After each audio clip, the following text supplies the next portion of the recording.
Can you recall, what's one of your favorite pieces you've made over the years? I mean, there's been so many, but was there one that stands out above all? I mean, there's so many that stand out for me. Pick one, but like Megatron. It's been a lot of years, but Megatron I just got to reconnect with recently because I was able to get it in for the show. Mm-hmm. I had a 25-year anniversary show last fall. Wow. And so I was able to get this Megatron in, and I'd only seen it like once in the last 12 or 13 years. Welcome, Robertson Stash. How big is it, would you say? Yeah, probably 18 inches, 20 inches, something. Round in there, yeah. 18, 20 probably.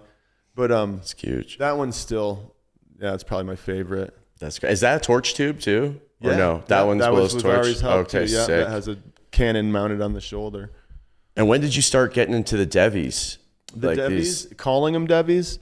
Or these meditating ladies? Is that what the Devi is? The meditating figure, the little Devies, which Devi is just like a word for goddess. Okay. It's from the Hindu culture. So there's Devas and Devis. And so Devi just means goddess. And so there's like Devis for flowers, Devis for water, lakes, rivers, all the things. Like, so that's, but I had been making using the female form and figure in all kinds of ways for a decade or more, but like motorcycle girls. Oh yeah, that was an epic piece. And then sort of my first influence that had me using kind of female figure-y things was like H.R. Giger, the alien artist. Yeah, Alien. One of my biggest heroes. Have you been to the museum? Doesn't he have his own museum? There's one somewhere over in Europe. That, in Europe. Made it there, but yeah. So Giger, with that biomechanical female alien hybrid stuff, like machines and tubes and pistons and stuff.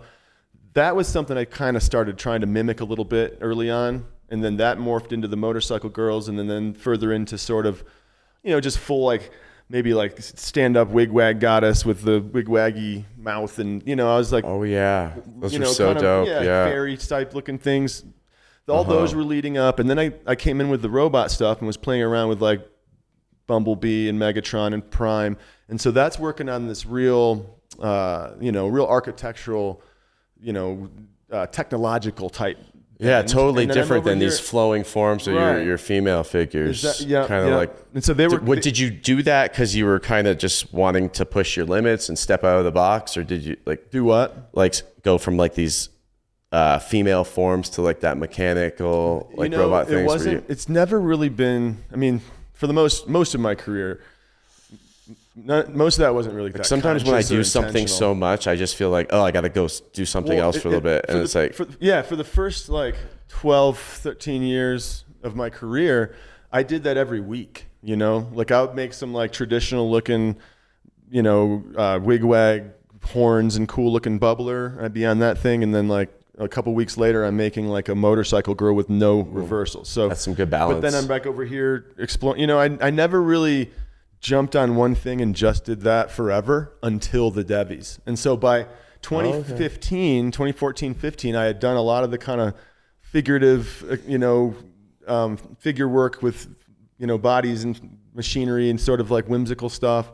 And then I started getting on these bigger ones, like Freya. There's one I made with Snick Barnes, and it's got it's sitting on some cat skulls. Which and you got that bronze casted too, didn't you? Yeah. My friend Brian. That's cool. How did they do that? Did they have to? They took a wax mold around it? And he wouldn't even believe it. What was He did it from photographs. No way. And I was exchanging with him constantly. And the artist who was rendering it, it's one of Brian's friends. I want to put a B-roll of that. Yeah, we'll get pictures of both. But totally. He had the whole thing spec'd out. And then when he started working on the actual Freya, the figure, the girl inside of the big throne thing, that was my first meditating sitting figure. Really? With crossed legs. And the next one was a big one, I think, was Isis Ina May, which is a big feathered winged one that I've also, another one of my favorite big ones from back in the day. But I wasn't calling them Devies yet. And so then there was another one with Punti, Quetzalcoatl, La Madre de Quetzalcoatl. And that one was also this big animatronic, had a female in there, but also was wrapped in all kinds of mechanical stuff and had this sort of tribal shamanic flavor. right? And so, those were happening. And then there was another red and black piece. We called it La Reina de Lagarto, the Queen of the Lizards, that Elbow and I made. Oh, yeah, with the two dinos. That's right. So epic. You can see again, there's like a big somewhere. Kind of female form. That was where I had gone with the female stuff. But then at the same time, I'm playing around with the Megatron and Bumblebee stuff just out of interest. Not because I was like trying to do something different, but just out of interest. You just sort of things you think, oh, were you into Transformers as a kid? Child? Yeah, for sure. Yeah, me too. Look, I got my Bumblebee. Oh, I've been admiring it. Yeah, that's very sweet. That was dope. I didn't know if you just brought it here so I'd feel comfortable. But kind of, I do feel comfortable with it here. He's our co-host for this show. Yeah, but to get to the Devies and where that began, right around then, WJC and Joey came over, Joe P. And actually, Joe and I had made a big bee, goddess queen thing that also was just real organic-y, but it had my wig-waggy bee girl, had his combs and bees and that aesthetic. On the throne? Yeah. That one's an epic piece. Right. That was, and so you can, all of those pieces I just mentioned were sort of like where the culmination, that's where my female form stuff had got to, and I was bringing in some mechanical stuff, and then basically I finally gave in to like the request to like make small pieces that would fit in a gun case and be carried around in sashes. A little more ergonomical. So I started thinking about that, and right around then is when, like I said, Joey P and Justin came over, WJC, and Justin had just got back from the Amazon on one of his shaman journeys. No way. The Aya journey. Oh, cool. And so he was like fully still in the Amazon. Whoa. When he showed up at my spot in the woods in Humboldt, the mist's coming in, it's all, the tank so was he shows full, up with Joe, ready to create. Yeah, and Joe is, Joe's the most diverse guy, Yeah, like he's Joe's great. Doing all kinds of millions of different ideas all the time, like twice as many as me and Mickelson put together. Joey just seems like he can sculpt anything. Very versatile. Or at least him and Mickelson I put on the similar level of just whatever they feel like making, they'll make. Yeah. In this style or that. But anyway, Justin and Joe came and we made this piece called Ayahuascara.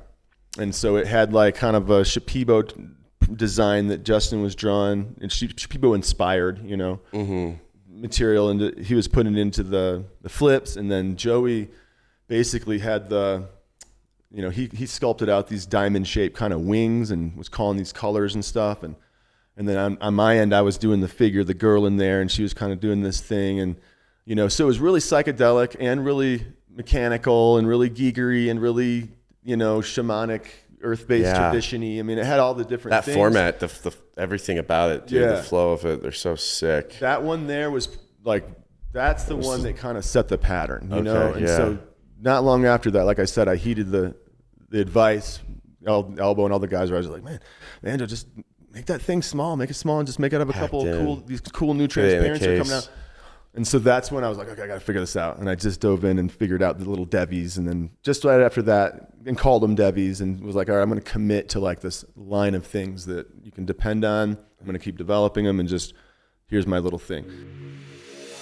All right. Thanks for tuning in to the Robertson Stash Podcast, brought to you by WNC CBD. If you want to support us, please hit the like button and subscribe to our YouTube channel. We want to hear from you. So if you have any comments or questions, please feel free to reach out. Hit the website, hit the link. We'll see you next time.